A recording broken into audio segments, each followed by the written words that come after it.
slide is fairly fresh at the moment. We'll start with our science, won't we? Yes, always start with the science first, and I'll tell you why.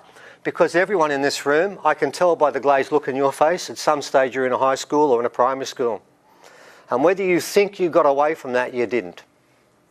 I'm a teacher, I've been a principal, I know how the system works. The system is very simply made to do one thing, to dumb you down and stop you from questioning. And what they tend to do in school is we test these kids every year now. We are now making children memorise what we want them to memorise. And the sad part of the story is they've been lied to. Now, first up, what we're going to do to begin with, we want to go through the new science that's in relation to where did humanity begin. Now, what I can tell you, ladies and gentlemen, without any doubt whatsoever, is the scientists are now agreed on one thing. Now, you're not going to read this in mainstream. All of the academics have agreed they now have no idea how we eventuated. Now, I'm going to give you some examples that right now they've just come up. What I call it is the white flag. And what's basically happened, ladies and gentlemen, is the scientists have finally realised this story about humanity's evolution is far too complicated for us really to get our head around. But what they are now saying, and I've got paper after paper now, they're coming out all the time saying, we will soon be able to work out what humanity's evolution is. Soon. You've been told that sometime in the distant past, between 60 to 50,000 years ago, some Africans left Africa, made their way through the whole of Asia, and then came to Australia. And that begins the original story. That is so wrong. I can tell you now, the youngest race on this planet, it's nearly agreed now, isn't it, Evan? It's the Africans. The Africans are the youngest. They are babes in the wood compared to the original people. Now, how do we know this? It's an opinion, but it's based on fact. And let's start with the first one. Oh, you did. Yeah, what happens next? Oh, by the way, ladies and gentlemen, this is the first time we've done this year. We're going to do quite a few experiments, so thank you for being our guinea pigs. If we stuff up today, it's okay. We'll do it with you first and we'll fix it up later. Right, this came out of a magazine I'm sure you might be familiar with. Duncan Rhodes sent it to us. It's from Nexus. And he deliberately put this in for us, which we did appreciate. Now, if I asked you to read that right now, my eyes couldn't see it from here, and I'm sure yours wouldn't either. So what we'll do is we'll cover it. We'll give you a couple of ideas what's there. It was a conference that was held this year by a guy called Professor Paul Stringer. And he started by telling everyone, I have bad news. We have bad news here and we don't know what to do with it. The bad news was this. Their story about 200,000 years ago, Homo sapiens originated in Africa, is wrong. That they know. Now let me explain how they've come to that opinion. Now, I'm one of the oldest in this room, so I'll go back to the old time, the dream time way back. When I was a kid in school, I was told there was a thing called Homo erectus. You probably have heard this story too. Walked around, we always drew him as being really hairy and bent over because that makes us feel more comfortable because everything behind us is stupid. Yeah, just trundling along, couldn't speak. And by the way, he doesn't have very good vocal cords, so they probably got that part right. But we knew very little about him. By the way, do you realise all the Homo erectus skeletons, if I laid them out, would fill these two tables here, and we haven't got a foot yet? So don't believe there's a lot of this around. There isn't much. Anyway, the story was Homo erectus, somewhere along, we've got the pictures with NASA, we're bent down like that, and one day Homo erectus turns into Homo sapien. And when I was there, we mentioned about this strange offsuit called Neanderthal, and my science teacher said, just ignore them, they just wander off in the corner. We won't worry about that. That's what we were told when we were kids, and maybe some of you guys were told that too.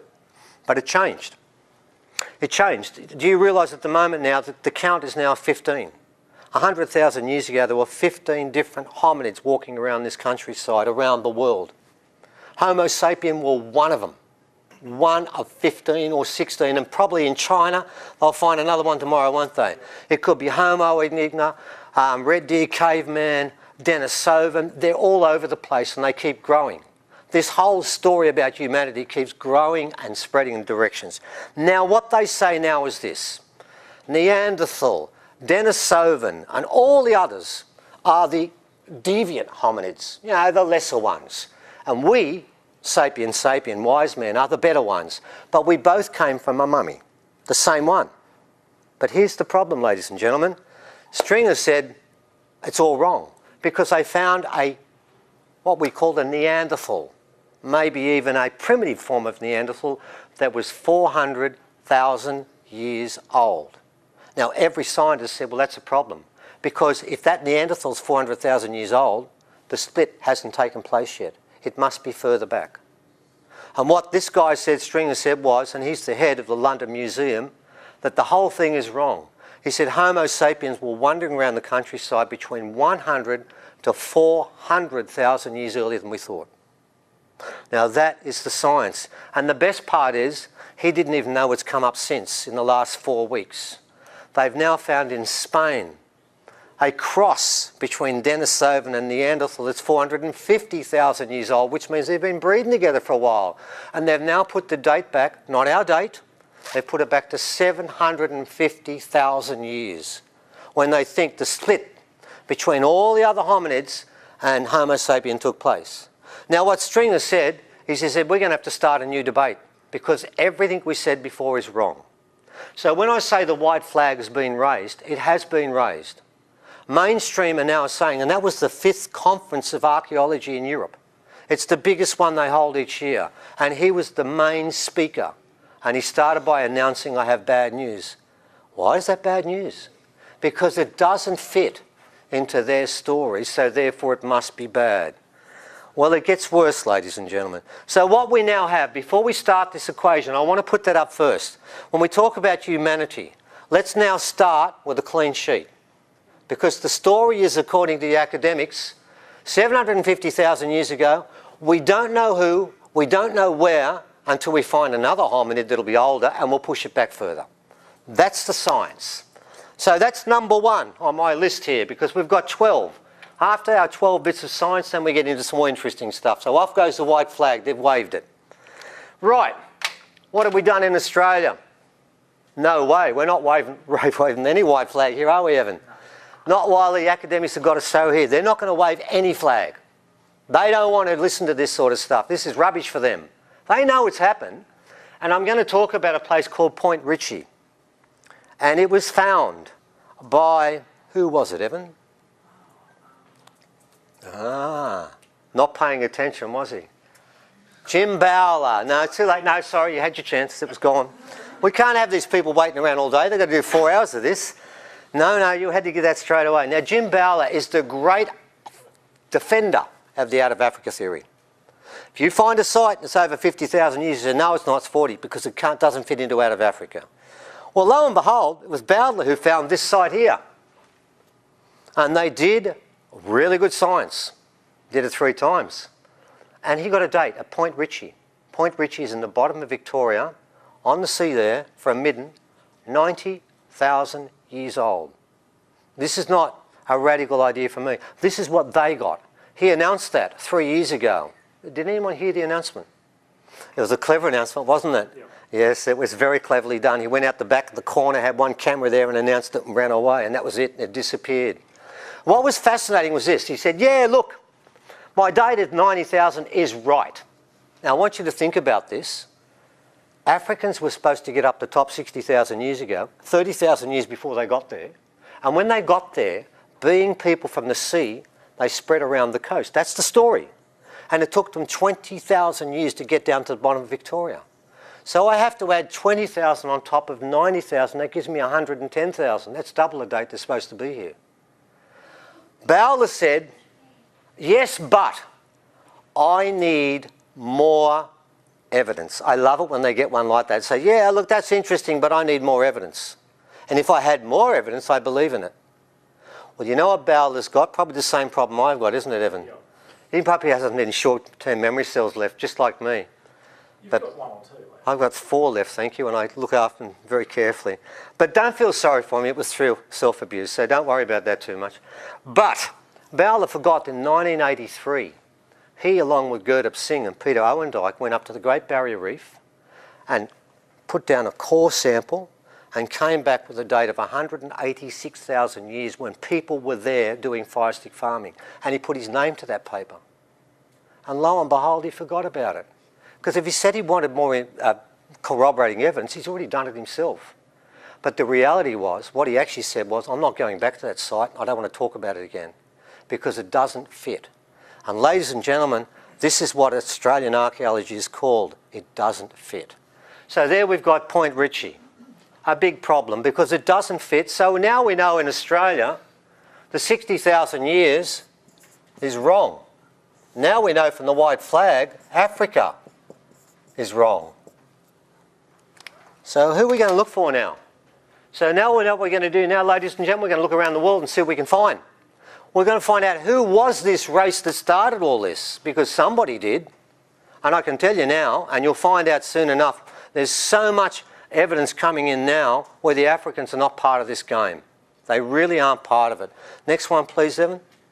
Well done. Okay. This picture, I might have shown this before, but we're going to do it differently today. This was taken in 1896 by a gentleman called Hermann Klatsch. He's a German anthropologist, and he came up with a novel idea in the university in Europe. It was called on-field anthropology.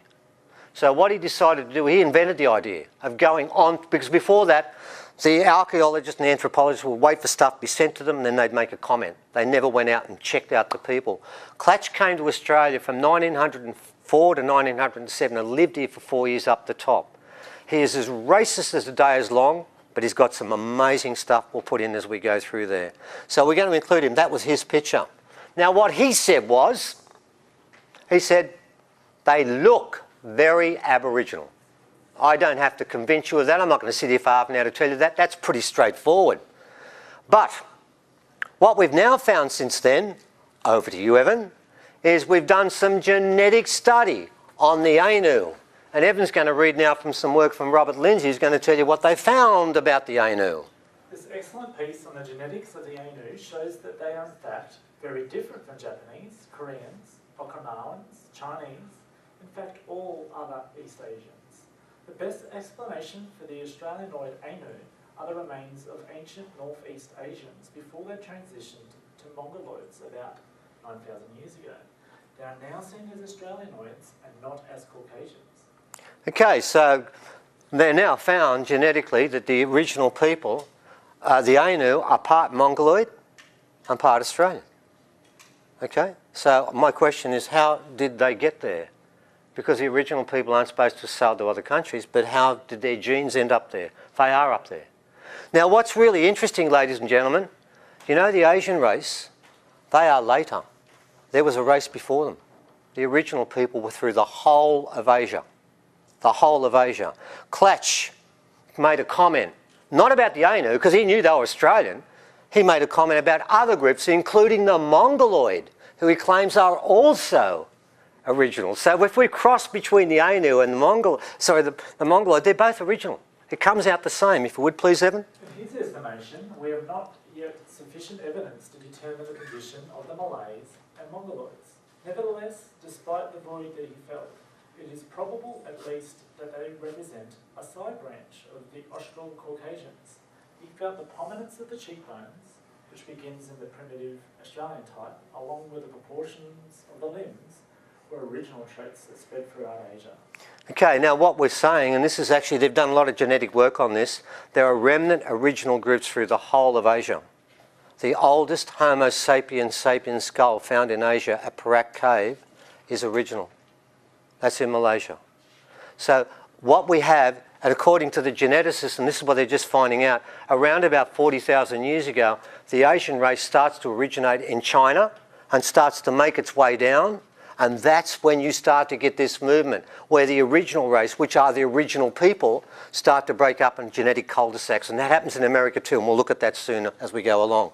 So what we're getting here now, ladies and gentlemen, I'm going to take you around the world, then focus on one place. And Evan's still trying to work out where we're going because he only got this sheet about half an hour ago. So we now cross off the Ainu, Evan. I hope you're keeping up because I am. Okay, so the Ainu are gone. So what have we got there? We've got Mongoloid, and we've got Ainu, and we now know that they are actually original genes. So we know they're travelling. We know they're at least in Asia. Now, who is this group? Now, let's do the other part of the equation first. Are we not? Oh, well done, Evan. Okay, next up. You've heard of Adam and Eve, and we've been told that Eve is in Africa. Look, just for the sake of keeping the argument balanced, let's say Eve is in Africa. That Eve, the person who created all of us, was in Africa.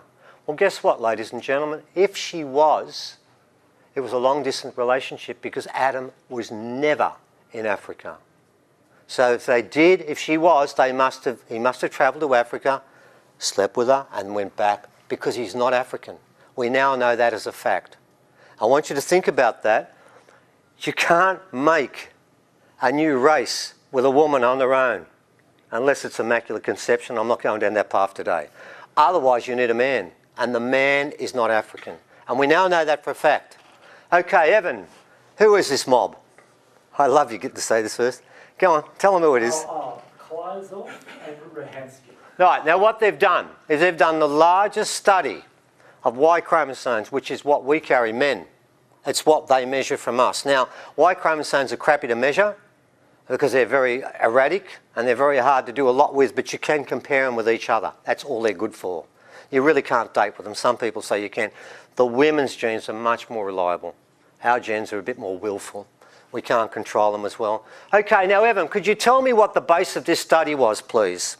A more plausible interpretation might have been that both current Africans and non-Africans descended separately from a more common ancestor, thus forming a proverbial fork.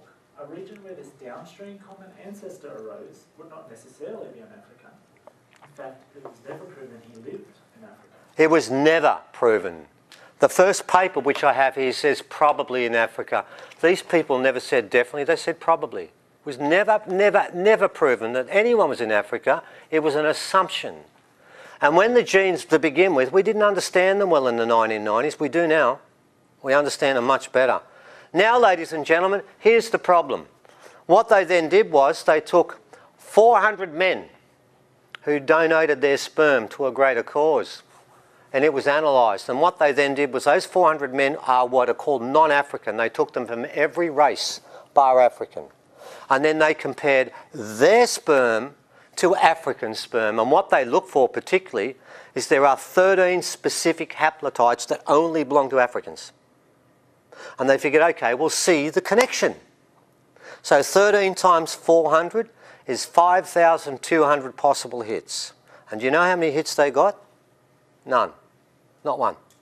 There was not one haplotype, not one chromosome in any of those non-Africans that matched the Africans. No, not one. And that is why that map we've got up here has the African group as a separate line. 1, 2, 3. That's it. That's all they've got on their line. All of the line comes from there. Now remember, ladies and gentlemen, see that mark there? That is African. 128. That's as far as it goes, according to the Y chromosome. At 180, it has to be another race. Well, guess what? African's gone. You've only got 3 left. European, Asian, and original. It's got to be one of those 3. It can't be African. We know that as a fact. So wherever Adam was, I can tell you now, according to the Y chromosomes, and this, by the way, is called the walkthrough program. It was done with 6 universities. No one's challenged it. No one has written a paper against it. It is given as being scientifically correct. So what we now have is, I don't know where Adam came from, but he doesn't come from Africa. So we're going to look a bit further next. Whoa, what's this? It's the same thing. Oh, that's the 13 subclades. Okay, that's basically what I said. And if you want to see there are more. All of these here are not in any of those. It's actually done and dusted, ladies and gentlemen. Africa's out of it. You can't have the guy there. If he's not providing the sperm, you don't get babies. It's that simple. So let's move on. Evan, I don't know what the next one is. Oh, yes, I do. Oh, it's kissing cousins. That's right. Okay, so Dad is not African. Well, we better go and look around for someone else now because it's not there. So let's look around. The Denisovans. If I walk past that Denisovan in the street today, you know what I'd say? G'day. I wouldn't look upon him like Homo erectus or someone bending down like that. I kept looking at the reproductions of the Denisovan. I kept thinking, what's the difference? And I don't believe there is one, and I'll tell you why in a sec anyway. Okay, the Denisovans. If you looked in any book that was written last century, you wouldn't know they existed because we only discovered them 12 years ago. We didn't know they existed. They're now considered to be as prevalent as Neanderthal. How much do we know about our archaeology? They are everywhere. We've found them all over the place. Russia, Spain, the whole of Eurasia. Siberia, the whole thing. They're spread through the whole of the continent. Now here's the interesting part of the equation, ladies and gentlemen. We have found Denisovans in Spain that are dated at 500,000 years, and we found Denisovans in Siberia that are dated in 16,000 years. They've been around for a long, long, long time. And you know what's really interesting is there's one race on this planet that has a massive crossover in genes. It has the highest crossover of any hominid on the planet for any humans. The original people have up to 6% of their genes today that is Denisovan. It's not Homo sapiens sapien. Which means over 1/20th of their genetic pattern is not Homo sapien pattern. So would I call them Homo sapiens sapien? I wouldn't. And to add to that point, ladies and gentlemen, my gene pattern, I'm 4.7. I'm nearly 5% non-sapien sapien. All original people have between 4 to 6% Denisovan. Here's my problem. The Denisovans have been around for 500,000 years, and their closest relations are the original people only supposed to be here for 50,000 years. Do the maths. And the best part is they were never in Australia. Now, when they found a finger of a Denisovan woman that was 30 to 40,000 years old, and they found 6% mitochondrial DNA, which is exactly the same as the Aboriginals, you know what they said? Oh, well, the Denisovans must have sailed to Australia. They're making up as they go along, because you read the books, they'll tell you only Homo sapiens sapien can sail books to other countries. That's what every book says. So when this happens, they make up a news story and says, oh, well, we've got one group that's Denisovan and one group's Homo sapiens sapien, the original people. So which group sails? The Denisovans, because they don't want the original people to go outside the country, but they did. And I've got to make a point. For me to have 4.7% Denisovan genes today, one of my ancestors was a kissing cousin with the Denisovans. It wasn't shaking hands. It was a lot more than that. They were familiar in every sense, and in the biblical sense too. These two groups, and remember again, the Denisovans have never been to Australia. So how did the genes get out there? I'm starting to get a pattern now, ladies and gentlemen. Someone is wandering around the countryside because Spain, Siberia, up here, we've got Japan. We have original genes in every spot, spreading everywhere, all over the place.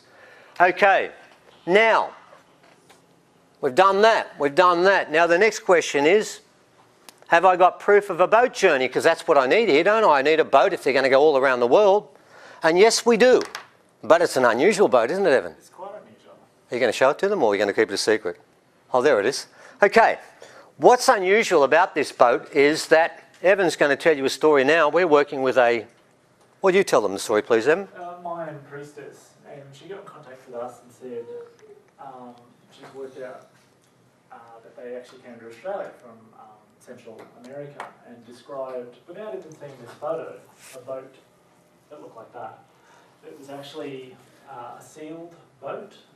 It had a little hole for the cooking fires to go through, and they used the currents to come across. They knew at a certain time of the year they could hop in the boat and just arrive in Australia. I think it was about 3 weeks it took them. 3 or 4 weeks. And she even said, gave us what they ate along the way. They Maize. Special maize cakes that they made that lasted. And the boat was completely sealed off. Yep. There were no sails, no rudder. It was a complete sealed piece. And what would actually happen is it floated. Now, if you'd heard of Thor Heyerdahl, the guy that did the La Balsa story, are you aware of the fact he wasn't trying to prove that the South Americans went to the Pacific Island? He was trying to prove they went to Australia. That's why he sailed to Ballina. Pacific Islands wasn't the proof here. He was working on Paul Rivette, who said that the original South Americans sailed to Australia. That's what he was trying to prove. And what he did was he launched 3 weeks late, and he got stuck around Easter Island. If he'd gone at the right time of the year with the currents, he would have got to Australia. And they told us that this boat would get them to Sydney, somewhere near there, didn't they? Yeah, somewhere around Sydney, Central Coast. This was taken to Gosford, that same boat. So, and by the way, ladies and gentlemen, if you want other proof, the oldest painting, the oldest engravings of boats in the world with 23 and 29 people, which is dated at 50,000 years, with people sitting in the boats, is found in the Kimberley region. That's the oldest anywhere in the world. 23, 29 people, that's a boat. That's a full boat. They're sitting there, and it's an ocean-going boat. And that's where you'll find the oldest record of boats sailing to oceans. It's in Australia. That, notice also, this is for high waves. It's not for the river, it's not for the lakes, it's for the ocean. Highbrow. Highbrow. Next one, please, Evan. And we now know we've got boats, and we've got them all over the place. All right. I'm going to do one more place because we're going around the world. I want to make this a global story because it is.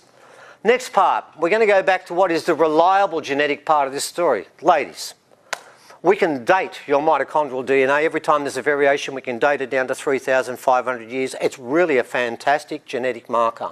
The women have got the complete history of humanity inside their genes. Now, what's interesting, ladies and gentlemen, there's 7 too many in India. 2 years ago, Dr. Rao and the Indian government did a mitochondrial survey of the southern part of India, the bush people, not the Andaman Island, who are so Aboriginal it's not funny. You don't even have to worry about them. They are original people. And what they found is people alive today in India that have, and there are 7, of the 926 people they surveyed, 7 have complete original mitochondrial DNA signatures. They're not Indian. They are still, to this day, original people living in India. I'm not saying that those 2 there are the ones they sampled, but they're common pictures. In fact, Duncan Rhodes gave us those pictures, didn't he? Oh, David Jones. Sorry, I get them mixed up sometime. Yeah, that's an original person. If I showed you that to people in Anangu, they'd say that's one of my... In fact, actually, an Anangu person said that's one of my relations. It's not. Well, it is. It is one of their relations, but by distance. There's a linguistic connection as well. Yes. If you were to speak Dravidian and speak Tasmanian original, you could actually communicate. They have all exactly the same pronouns, same words for everything, same grammatic structure. It's well known. The Tasmanian language is basically Dravidian, or should I say, the Dravidian language is basically Tasmanian, other way around. So this contact is all over the country. Okay, moving along for our science lesson. I've nearly lost one person, 1/7, moving along.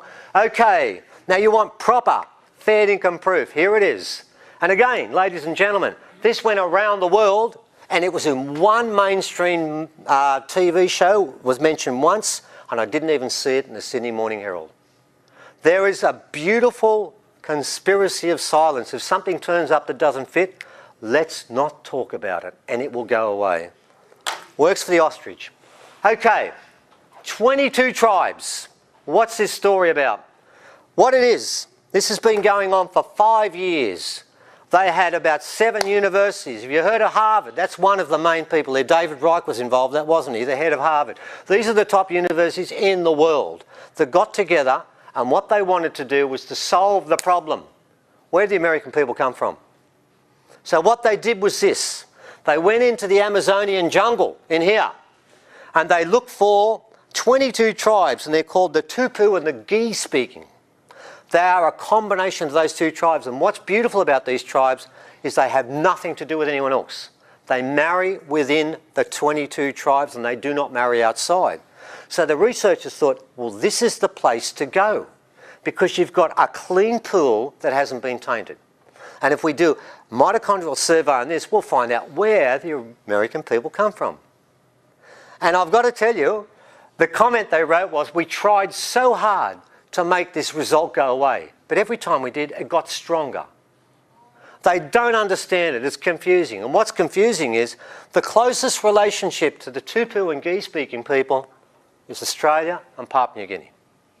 The people in Argentina, nowhere near it. All around South America, nothing to do with them. They are not related. Why? Because they kept separate and they kept the original gene bank. It was never tainted. And their closest relations are Papua New Guinea. By the way, until 8,000 years ago, Papua New Guinea was part of Australia. It's called Sahul, and Australia. And of course, the other group that is the same, Andaman Islands, of course, because they're original anyway. They are their relations. They are the people they're closest to. Which means, ladies and gentlemen, as all the researchers said, we thought it was one founding population. We're wrong. There were two founding populations in America, and guess who went first? The original people. Their boats are all over the Indo-Pacific region. That's what we're trying to take you through today. Now, what these guys are trying to work out is how this happened. All they will tell you is we don't know whether the Amerindians came first or the original people came first, but one of them did. Well, we do know which one came first, because what they didn't mention is that in South America, Dr. Walter Neves has 55 skulls, doesn't he, Evan? And they're all original.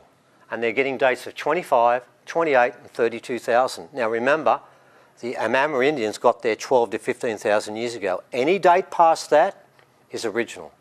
And there are dates in America right now we're getting of 500,000 years, 1.3 million years, and there's one place at Lake Valsequillo where there are 8 dates that go between 250 to 660,000 years.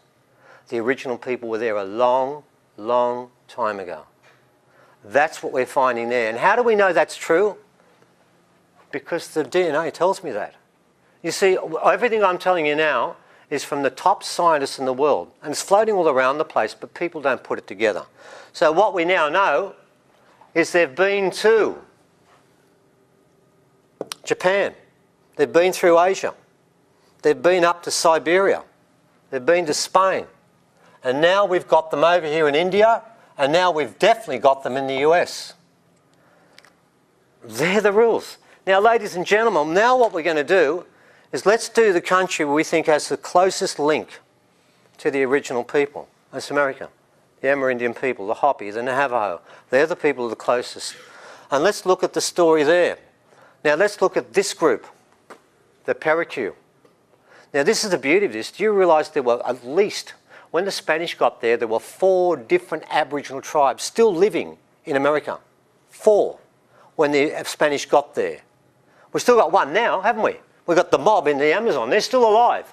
This mob here are quite an interesting group. They're called the Paraque. And according to Sylvia Gonzalez, she's looked at the skulls of all of them, and all the heads are original. And they're Penon woman, what's she, 25,000 years? Yeah, something like that. Well, they've got a date of 25,000 years for Penon woman now.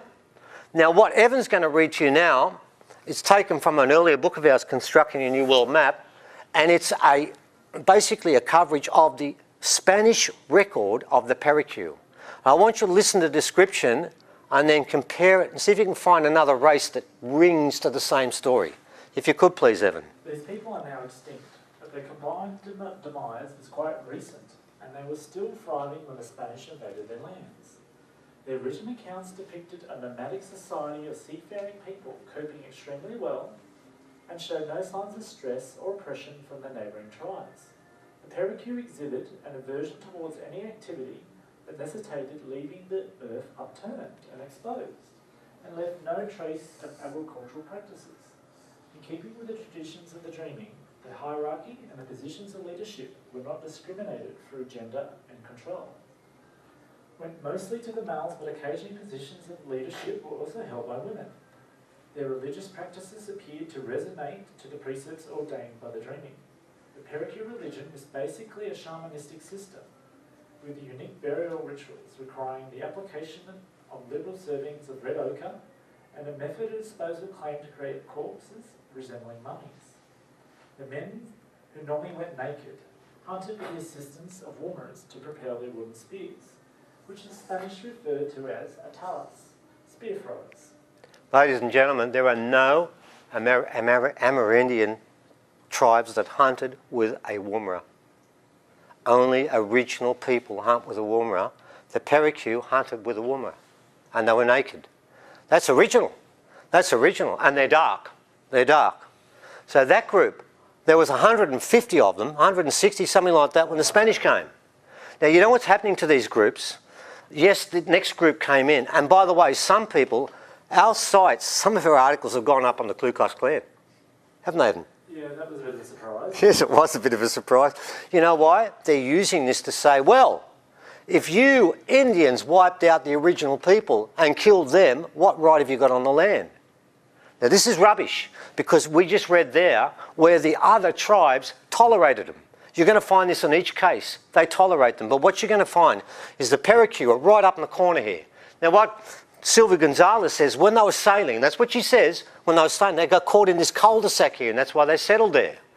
But it's a cul-de-sac, and all around it are Amerindian people. Where's their genetic change over there? They haven't got one. Let's go to the next group. This group also, what have we got up next, Evan? Is it the Euro? They also, we've got pictures of them. They were still alive in 1900, weren't they? Yeah. There were 6 men, but no women. And the men, just like that guy I showed you before, the Ainu, he wouldn't sleep with the women because they were not the same. The same with the 6 men. They were the original race, and all the other women were part Euro, part Amerindian. Now, with that story there, Evan, if you can, you've got 2 to read there, haven't you? And this will tell us something about the Euro. Now, they lived at a place called Lake Titicaca. And you know what? No one would go near them, because all the other Indian races thought these guys are weird and different. They can walk on water. We won't have a thing to do with them. They kept away from them. In fact, they thought they were disgusting. Evan, if you can, please, this is journal from the Spanish, or it'd be the Spanish, wouldn't it? Spanish again. Yeah. The Euro claim they descended from the people that built Tiwanaku's civilization. Other Indians believed their blood was black, and they could not drown nor be struck by lightning. The Euro did not consider themselves to be related to others, and did not consider themselves human. Neither did the other Indians concede them that quality. There's a separation there, ladies and gentlemen. They're not of the same group. The term Euro, according to the local dialect, means rustic, dirty and stupid. An account of the first contact between the Spanish and the Euro highlights this divide. Their language was described as ugly, guttural and a vulgar tongue, the most difficult to learn in the whole kingdom.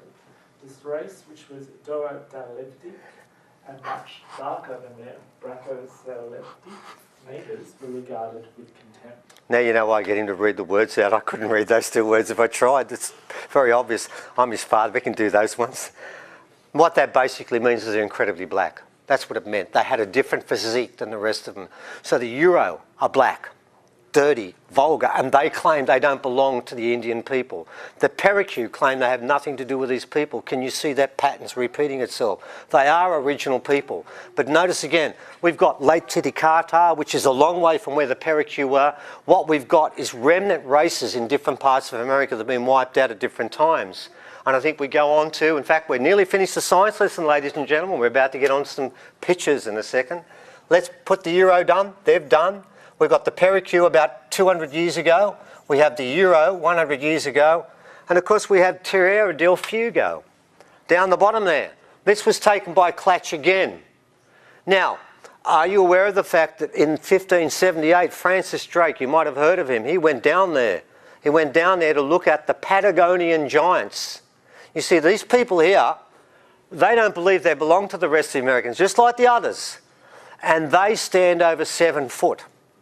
Everyone went down to in England. They thought this was amazing. It was famous everywhere.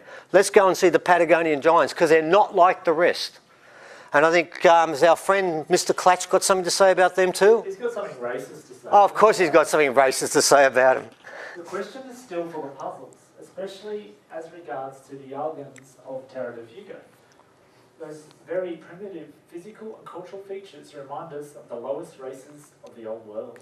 The lowest race of the old world are the original people. I have to tell you this, Clatch decided that the original people were the beginning, but the original people stagnated in their ignorance and we all got better.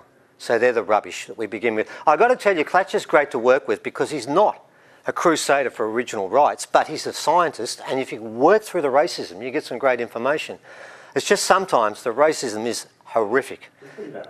You can get one sentence with 4 racist comments in it and you think, oh God, how can you put it all together? It's nearly impossible. 7 foot high, that's typical of Asian people? Not. Never. Never typical of Asian people have, oh, race 7 foot, 7'6". They are another group of the original people with the broad noses and the wide faces, which is what the original people have. You can still see, there's a documentary that came out, I think, in the late 90s, and they interviewed, I think it was 2 or 3 sisters. Yeah. Terra del Fuego, and they were the last of that population. Yeah. And I think they were in their 90s, so I think they've since passed, but yeah, they're still around that recent. And you know what, ladies and gentlemen? They were part of that. So ladies, what we've tried to do now is just very quickly take you a bit of a whiz around the world, particularly the Indian Pacific Basin, to prove to you the Aboriginal people have been everywhere. They were the first race. They were the very first race. Now what we're going to do now is let's get specific and come back to one country, Australia. Let's look very quickly. I'm going to dismiss this thing one more way. We're going to look at this story about the Africans coming here 50 to 60,000 years ago. That's the theory, the out of Africa theory, and they got here 50,000 years ago and got down to Victoria about 30,000 years ago. Well, that's a load of rubbish. There are at least at the moment 10 dates that are over 60,000 years in Australia. 10 different dates. And all of them were given by, not by us, by scientists. Sometimes they've been challenged, some haven't been. We just don't talk about them. Okay, next one please, Evan. Now we're going to talk about the Australian story. And there's an interesting part to that story, which is this particular gentleman here. And then we're going to get onto our sites. What's interesting about this person, he is agreed by everyone, whether it's Alan Thorne, Jim Bowler, I don't care who is the oldest original person on the planet. Oldest. In fact, it's the oldest complete Homo sapien found anywhere in the world. It's 60,000 years old. And if you look very carefully, you'll notice that the front two teeth have been taken out.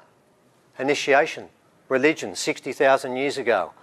You can see a darker colour there. That's red ochre, just like the parakeet. Same way. Notice the two hands are placed there grasping the penis. When the Whitefellas got there in 1790, 1810, they buried them the same way then. That burial technique has been going on for 60,000 years untouched. That's a religion, ladies and gentlemen. But here's the interesting part of the story. We got the bone. We got a little finger bone and we took out some mitochondrial DNA. Now this is so important.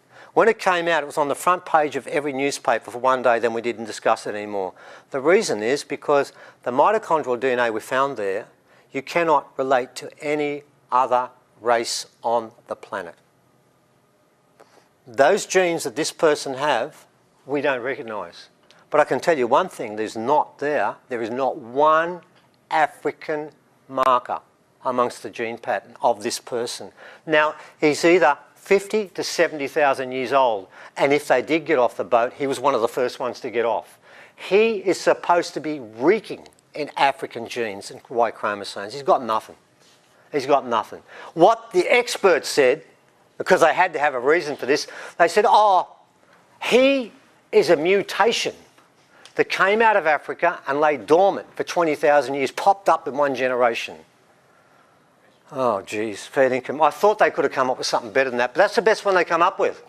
And the interesting part is, if he is a mutation, if he is one, why was he buried with such dignity? Why'd they spend so much time on someone who's a mutation that may have been sterile? Gee, that'd help the family, wouldn't it? And the tribe. No contribution whatsoever, so we treat him like a god. It doesn't make sense, ladies and gentlemen. It's rubbish. He is part of a story that goes way back to the beginning. Now, if you want to believe that he was on that boat, then would you please build a bigger boat? Because it's not enough to include him. You've got to include all the other original people that are fair income original people.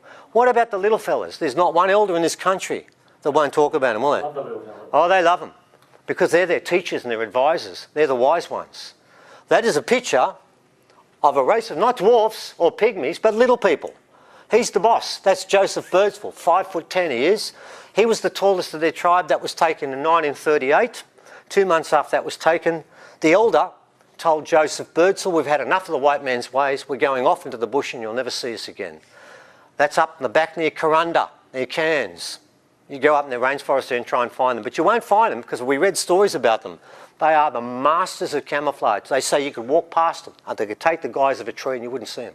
There are whispers that they're still there. There are whispers they're still there, but they don't want to be with us right now. Some of the elders will tell us, oh yes, we've met them. And if you don't believe that, let me tell you something. Go and look up the height distribution for the smallest high school, primary school in Australia. It's at Kurunda. Their genes are still around.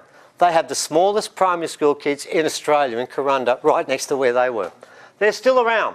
They're still around. They're still there. But if you're going to put this mob on the boat, because they go back a long time, you've also got to put the next one on the boat, because he's not like the Gracile one. This one here is called Robust. He is, at Lake Mungo, WLH 50, is dated at 50,000 years. They were supposed to be on the boat then, so he must have got on the boat too. But I've got to tell you something. If he was in this room right now and sit next to the Denisovan, we talked to the Denisovan, but we'd have some issues with this bloke. His forehead floats back like that. Temple bone. Yours is 3 mil. His is 18 mils thick. Torus goes all the way across. Bone of the jaw is 50% bigger. This bone here is 50% wider. You hit him in the head with your hand and you'll break your hand and he'll just smile at you. And here's the interesting part. Brain capacity, 1540 cc. You and I, 1300 cc. He's not an idiot. We've got 81% of the brain capacity of what he's got. This guy was alive from 50,000 years to 6,000 years. We've got him all over the place. And you know what's interesting? We went to Cow Swamp where there are 82 buried robust men. No grassholes, just robust. They kept separate. So how did they get on the boat? Well, we've got a boat. If they came to Australia, I've got the grassholes from Lake Mungo. I need 20. You need 20 to start a population without inbreeding. But I need 20 little people. Then I need 20 of this mob. I now have a boat that's got to take no less than 60 people. And it was sailing around here 60,000 years ago? No, didn't happen. They were already here. These are all variations from way back. Now, we're now going to go to the last part of the story, which is the admission of error. And what that is, ladies and gentlemen, is that the people who wrote the paper that said it's out of Africa, that's Alan Wilson and Rebecca Cann, both recanted within 10 years. And both of them said, we got it wrong, it was Australia. Both of them. That's the paper the whole Out of Africa story comes out of. Cann and Wilson both said, no, it's Australia. And what they both did was said this. Cann found this, and this is very important. Cann said she studied 126 vials of blood from 26 tribes and 10 vials of blood from the Australian Aboriginal people. That's not many, but that's okay, we'll get there. And what she found was the original people started at least 400,000 years ago from, and here's where it gets interesting, 2 lineages. 2. Now this is where we're going to start to walk away from mainstream science. Now I know one of the images, one of the 2 lineages is hominid. The second one, we might have to look somewhere else for that. We'll get to that later. Wilson was the main person who wrote this paper, and he was the founding professor who's now died. He came to Australia when he found out what Cann did, and he sampled 31 vials of full descent blood. And you know what he found? He found a mutation rate. He found that there were 22 different strands of blood amongst 31 women, which means it was a 70% mutation rate. Africans have 4%, Europeans 5%, Asians about 7%. We've got 70% here, which means we've got the largest mutation rate of any race on the planet, which means the original people are the oldest. That's given. That is what both these 2 have both said. They both said this is wrong. So ladies and gentlemen, let's finish our science lesson, because we could actually do this for the next 3 hours, couldn't we? One more quote left. Oh, have we? It's What? a summary quote. Whose is it? It's on the back cover. Oh, jeez. He always leaves- As I said before, we're doing this as we're making this up for the first time. We changed the whole thing. If there are any mistakes made, it's his fault. Yeah, it's wonderful. That's why we have children, by the way. When you get older, you realise this. We keep children so first so we can blame them when we make mistakes, and we forget things. You can tell us where I'm up to. So, okay, this is a quote that sums up basically what you've told it. And of course, we always finish, and I would have remembered, instead of embarrassing me like that, I would have remembered to finish with that. We always finish by asking the elders, what have they got to say? And this quote tells us what the elders say about how they came about. They say we've been here for 60,000 years, but it is much longer. We've been here since the time before time began. We have come directly out of the dream time of the great creative ancestors.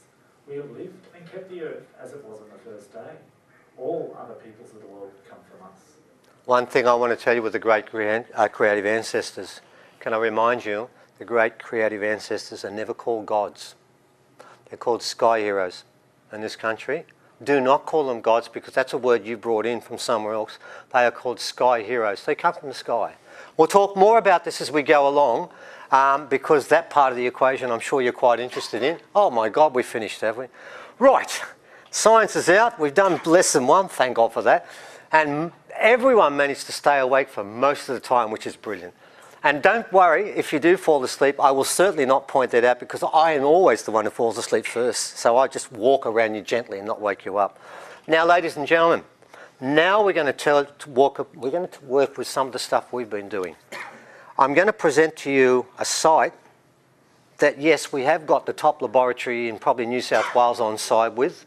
They've looked at this, the scientists have looked at this, they saw it yesterday, and this is straight from the laboratory to you, and they cannot understand what this object is. They have agreed they're going to close the lab down for next Friday. They're going to put everyone on this particular object to try and find out what it is, and regardless of what mainstream thinks, they're going to put the papers out anyway. So this may actually end up getting into mainstream for the first time because we've got a university and the top laboratory in probably the country on side with us.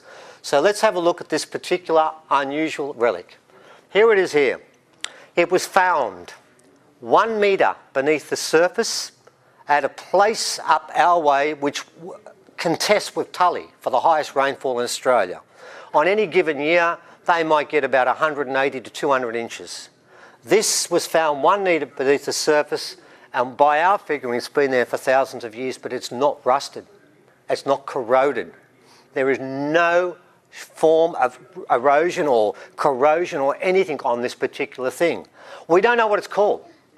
If you have a look at this now, what's really interesting is you could put this in a dark room and it would continue shining. And by the way, that's what the scientists are blown away by. They cannot understand why it's got this sheen or luster all over it. It really, you could turn the lights out and it would still have a light, wouldn't it? Yeah. It's the most amazing artefact I've ever seen. Now, what's really interesting about it is this. We think it could be. Well, we don't know. If it's a horse, I've got some problems because we've got people from around the world who've been to all the museums and all the places they can. Nobody's found something close to it. There's no tail. There are no ears. And when you get to the ears, there's a latch that goes across. Can you turn to the back of it, please, Evan? We turn it, oh. Right, as you sort of lean this way a bit as you take it in, what you start to see, can you see that bit of blue there? The bit of blue there? We know there's copper in there. Now, when's the Copper Age? It's going back 2,000 years. I can tell you what we know is not there. There's no iron ore. You see, you can date, and we're going to find the impurities because we've got this particular thing that costs $1.5 million they're going to use next Friday. We can find the impurities and find out where it came from. But what's really interesting in this story, ladies and gentlemen, is there's a bit of blue there, which is an accumulation or concentration of copper in that area. But as the scientists, when they grabbed this, they pulled it. And they pulled it around and said, this is far, far too strong to be copper. There are other things in there. Now, this is where it gets interesting. Can you go back to the picture before, please, Evan? What we're interested in is not so much that effect, but the mottling. Can you see how the colour's mottled? Now, here's where it gets interesting. We've done some research, and recently, from the 1960s onward, they put something into brass and copper. It's called molybdenum. It's only used for the most sophisticated machinery, for energy generation. Now, what it does is, it will give a sheen to the metal that's given and gives mottled effect with the colouring. Now, there's only 2 things that can do that. Now, the interesting part is, ladies and gentlemen, that was found in the 1960s. We think it's in there. And we know that this is thousands of years old. The question is this. We've got it down to 3 possibilities. And by the way, this is as far as we can go. It could be a Celtic horse. It could be about 2,000 years old. That's one possibility. I don't think it is that. Others claim it could be a pre-Incan one, don't they? Like a llama. A llama. Yeah. We have another group that claims it's a giraffe. But has anyone ever seen them ride a giraffe? I don't know what the skills are in it. Could be fun. Oh, yeah, right.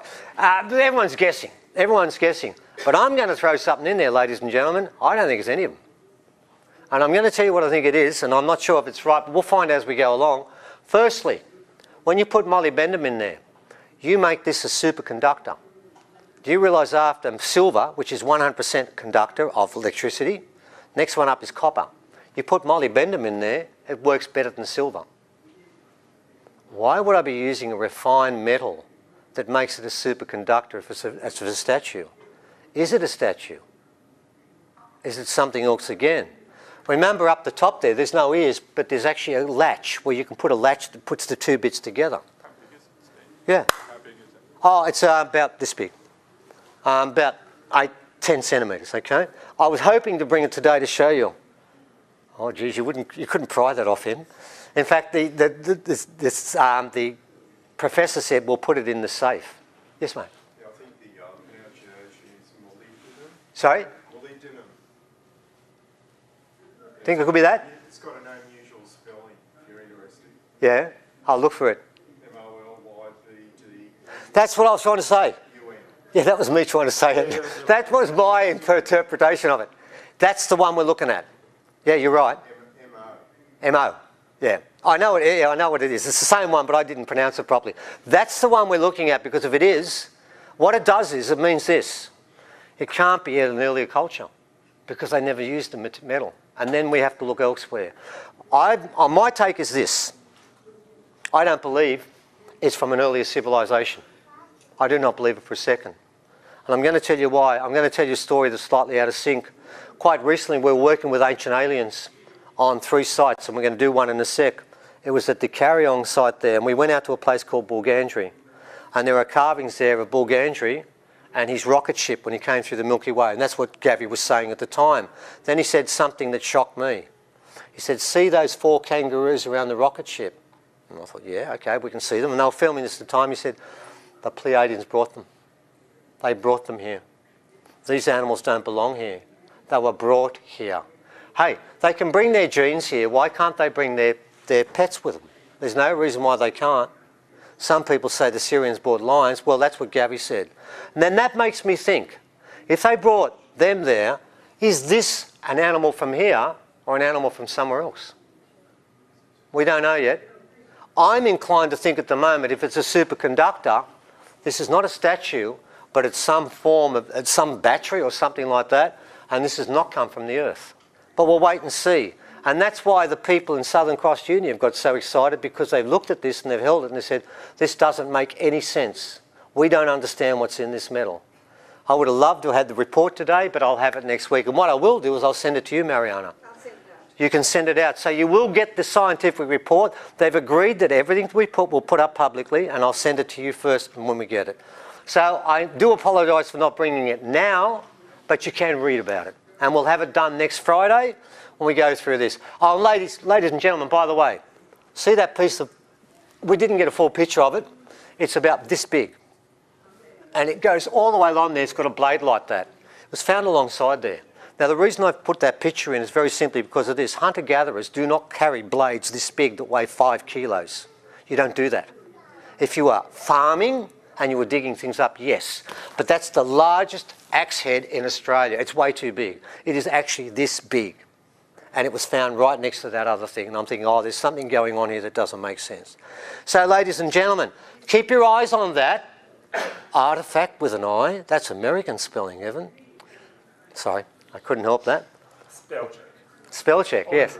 Okay, so ladies and gentlemen, keep an eye on that one. We think that might be the first one that's going to get into mainstream, because we've now got probably the second, if not the second top laboratory in the country backing this, and they're using machinery together. Well, I think it cost about $2 million, and it's all ready to go next Friday.